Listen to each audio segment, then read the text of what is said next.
Noah Dobson steps up his game on both ends of the ice. We also have some trade rumors concerning Vancouver's Conor Garland. All that and a lot more on today's Locked On Islanders podcast. Your Locked On Islanders, your daily podcast on the New York Islanders. Part of the Locked On Podcast Network, your team every day.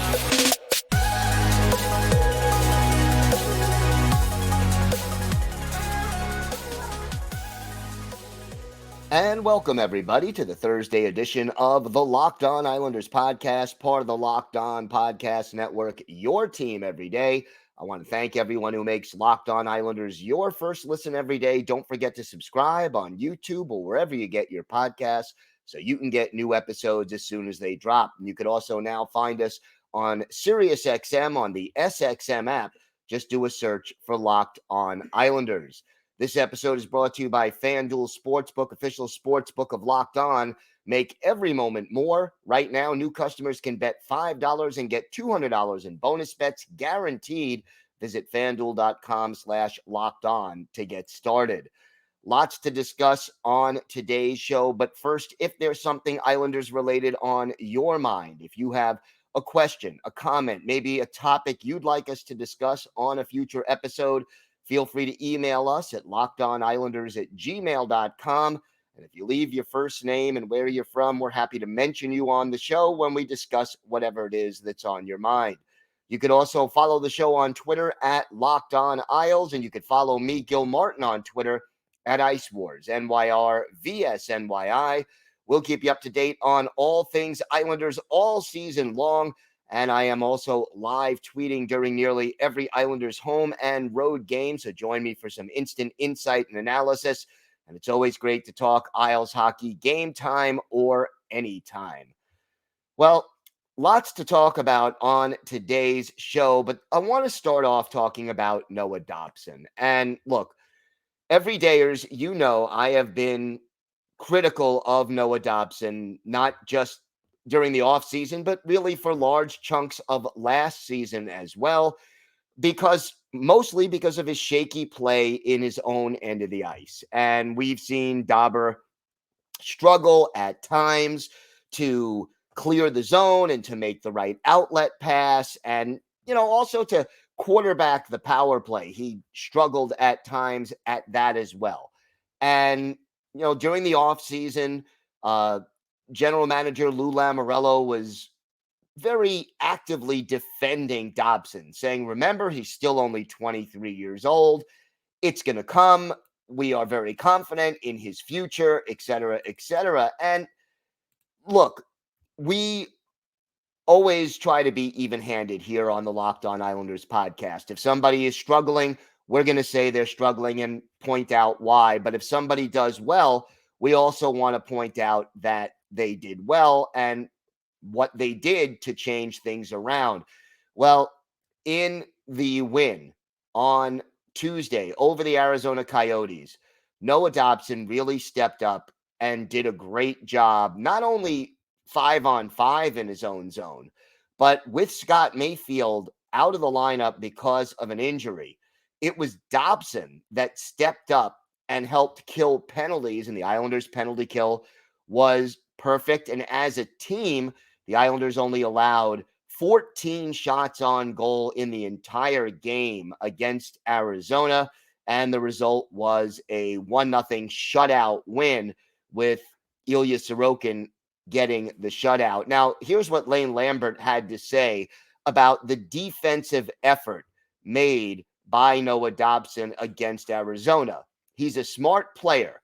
Noah has killed penalties in practice. When he first came in and was playing some nights and some nights he wasn't, he killed penalties in practice a lot.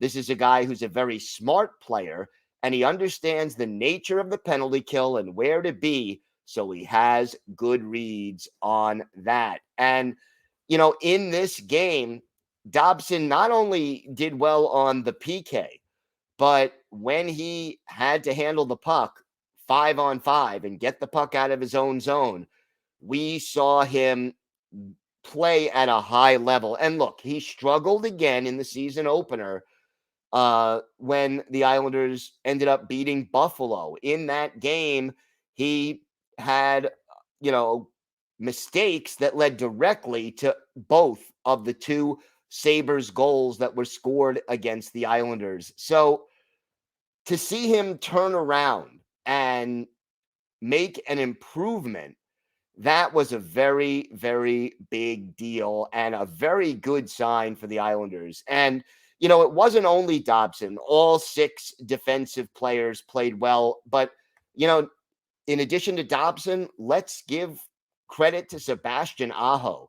And I always liked Aho. He is a try-hard guy. He's smart with the puck. He has good hockey sense. But also, when you're talking about Aho, his size is an issue when he's in his own zone. He can be physically overmatched, especially against bigger forwards.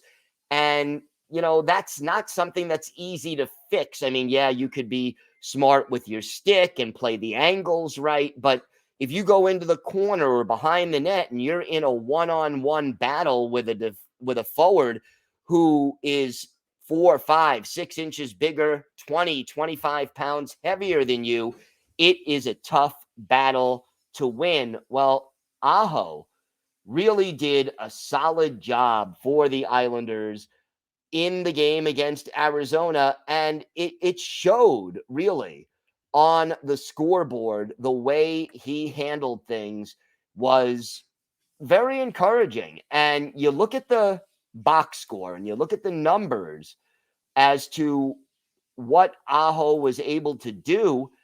And, he had 5 shots on goal in this game, blocked a shot, only played 16 minutes and 23 seconds. And part of that was that Lane Lambert was a little reluctant to lean on the duo of Aho and Bolduc.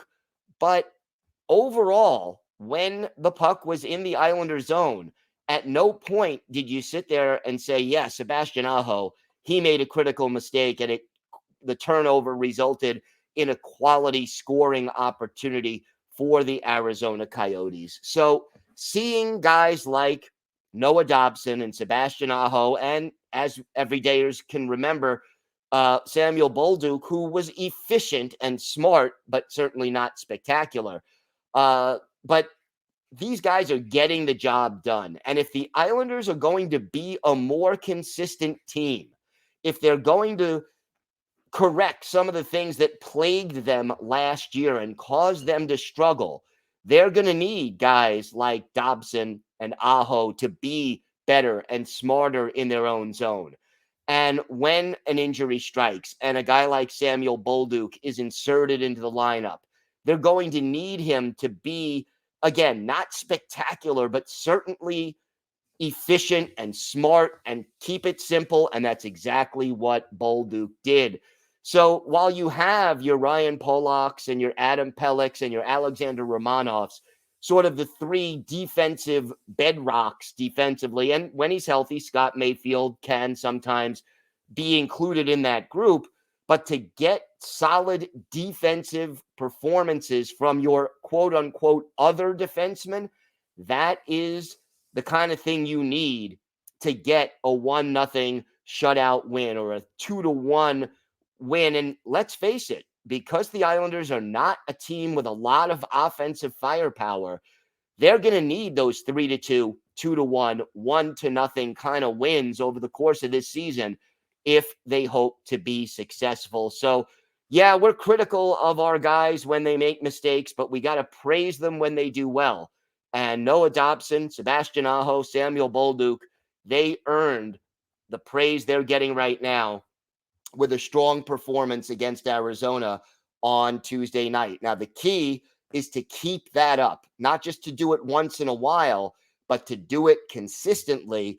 And when the Islanders head back into action Friday night against the New Jersey Devils, a team that is very talented offensively, that's going to be a whole different kind of a challenge. And we'll see if Dobson and Aho and if Bolduc is still in the lineup and Mayfield is not back, whether these guys can continue to do it consistently, because having these guys play well defensively consistently, very well could be the difference for the Islanders between making the playoffs and watching them on TV.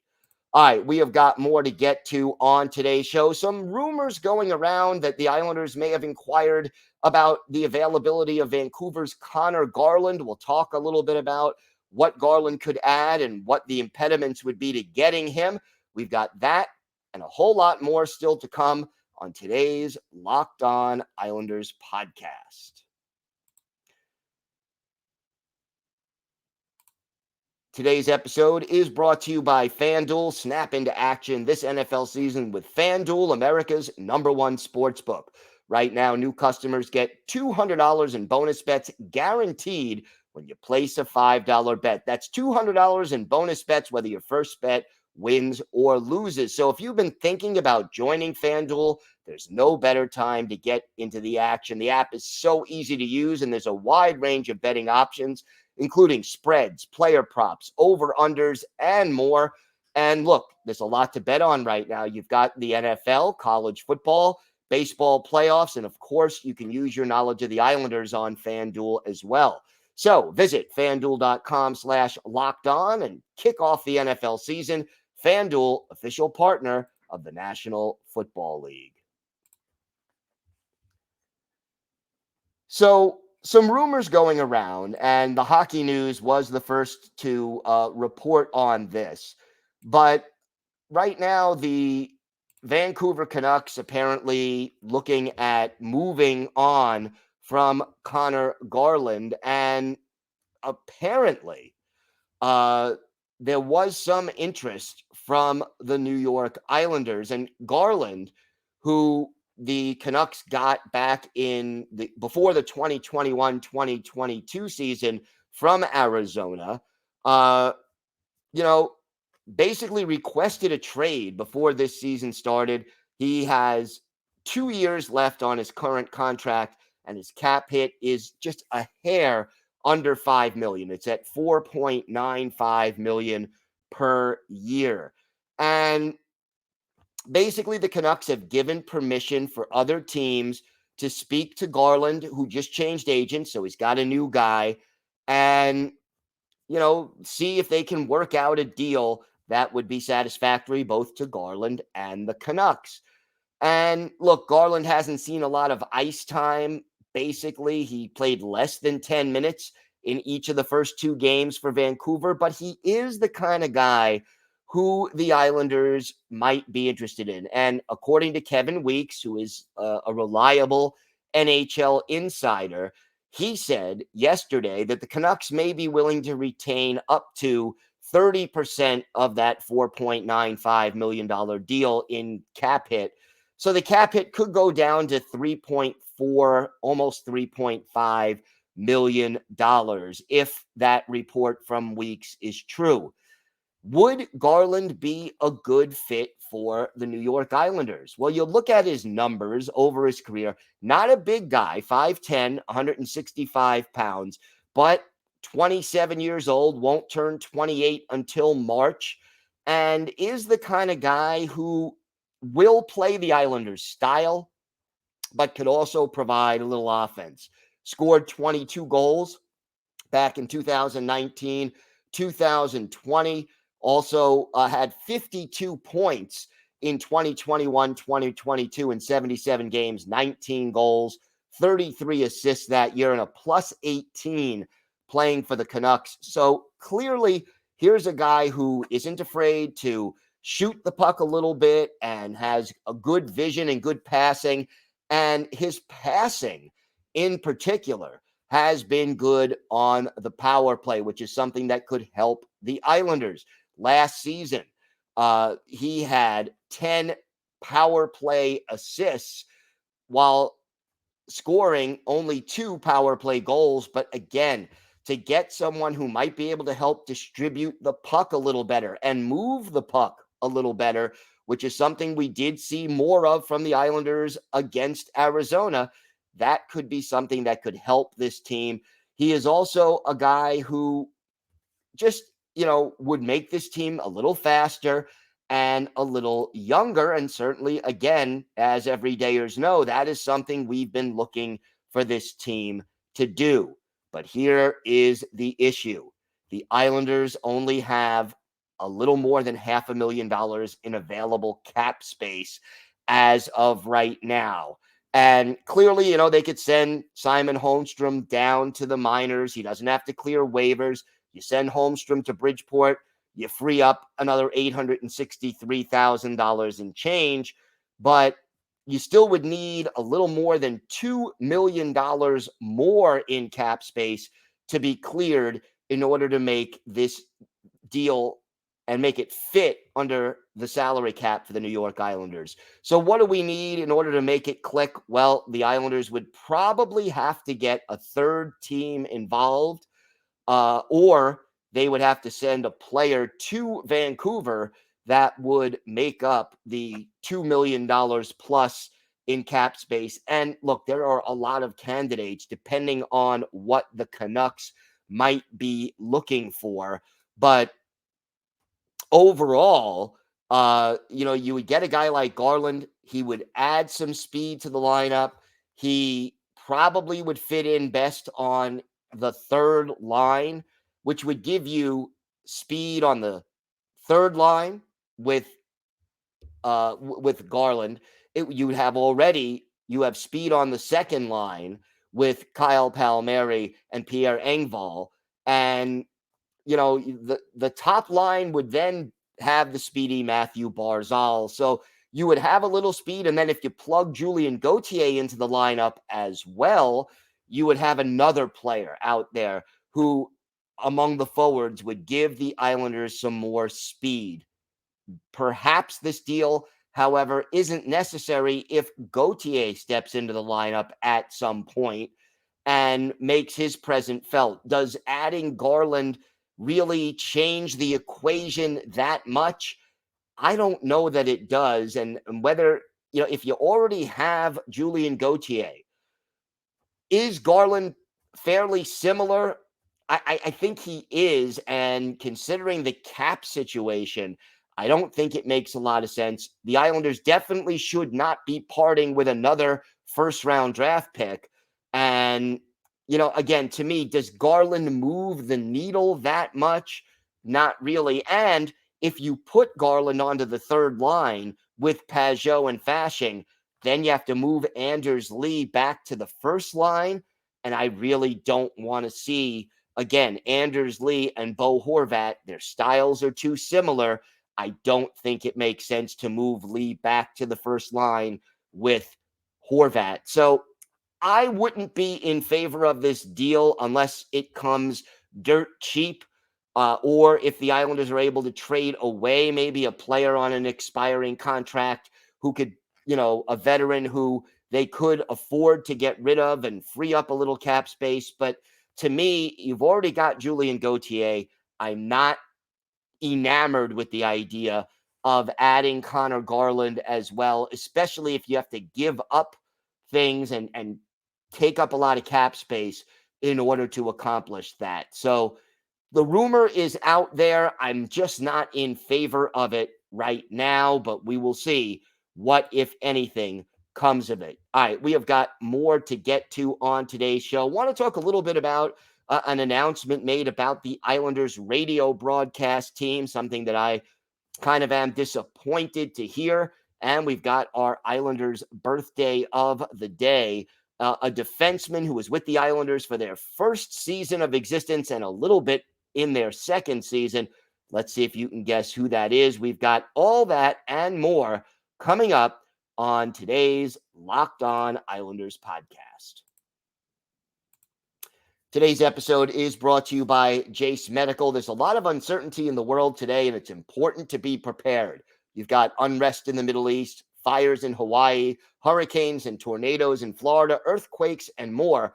These can lead to supply chain shortages for medication or the inability to get medications in a timely manner. Well, that's why we have the Jase case. It's a personalized emergency medical kit that contains 5 essential antibiotics that treat the most common and deadly bacterial infections. And you can customize your case and add additional life-saving medications based on your unique needs. So Jase is continually working to expand their medication offerings. And again, this is something that can really help you in an emergency. So check out Jase Medical. It is the Jase case, 5 antibiotics that can really help you in an emergency. And, all you got to do is go online and check out their offering. They have licensed physicians that will discuss things with you and help you get your Jase case delivered to you. So go to jasemedical.com, enter code locked on at checkout for a $20 discount off your order. That's promo code locked on at jasemedical.com. So the Islanders made a little announcement, and earlier this week, didn't get a chance to speak about it on yesterday's show, but I'm kind of disappointed to hear about this. The Islanders radio duo of Chris King and Greg Picker, and Kinger has been with the team for such a long time.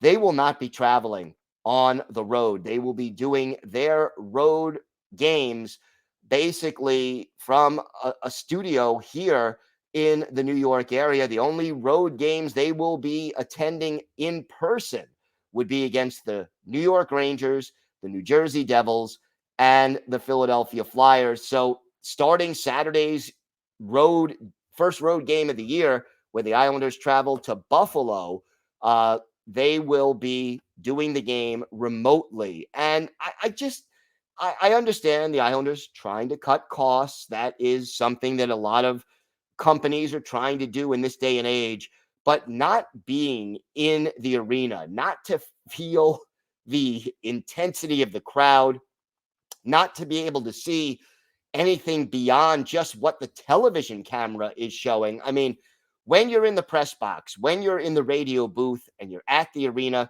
not only do you feel the atmosphere and soak up what's going on, you also have the ability to see the entire ice, to see things that the camera is not picking up. You see what's happening behind the play. And also, pre-game, you get to go to the morning skate. You get to interview the players and the coaches before and after the game. It takes your ability to call a game and truly be on top of the game to a different level. So certainly disappointing to hear that the Islanders radio team of Chris King and Greg Picker will not be attending most road games in person. And look, I know Kinger and Greg, and they're going to do a good job despite it. But I think that realistically, the fans and the broadcasters benefit more from having the radio team and the television team, and the TV team still will be traveling to road games, by the way. But to have your broadcasters at the game in person really helps them do the best job possible. So a little disappointing news right there. And I hope the Islanders will at some point reconsider. All right, time now for our Islanders birthday of the day. And, basically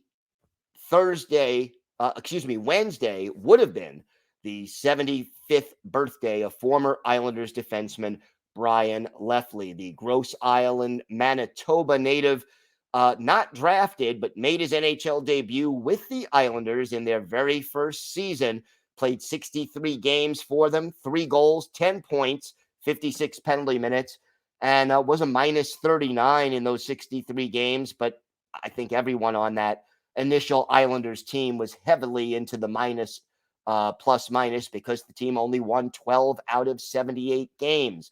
Played another 7 games with the Isles in 73-74. And then the next year was with the initial Kansas City Scouts team, then moved to Colorado with them before finishing his career in Germany. Lefley then went on to coach in Italy, but ended up, he was coaching the Italian national team and then died in a car accident just a couple of days after his 49th birthday. We go back and look at one of Brian Lefley's better games as an Islander, March 20th, 1973, at the Nassau Veterans Memorial Coliseum. The visiting team, the old California Golden Seals, with Gil Martin in goal, Jerry Desjardins, the netminder for the Islanders. And in this game, Brian Lefley scoring a big goal. He was a +2, had 2 penalty minutes, and got that goal on 2 shots on goal. Islanders with their 11th of what as I mentioned, was only 12 victories in that first season, improving their record to 11-58-5 with a 6-3 win over the California Golden Seals. So Brian Lefley, an original Islander who left us too soon, he is our Islanders' birthday of the day. And his brother also played in the NHL, Chuck Lefley, in the 1970s. So Lefley, really a hockey lifer who, like I said, went into coaching after his playing career was over, and, really was one of those steady, everyday players for that first year Islanders team, even though as a team they were overmatched almost every night. So Brian Lefley is our Islanders' birthday of the day. I want to thank everybody for making Locked On Islanders your first listen every day. Everydayers, tomorrow on the show, we will preview both of this weekend's games, Friday night's home game against the New Jersey Devils and Saturday's first road contest of the year against the Buffalo Sabres. We'll also hopefully have an injury update on Scott Mayfield and all the latest Islanders news, notes, and happenings. So make sure you join us for that. Until then, stay safe, everybody. Have a great day. And of course, let's go Islanders.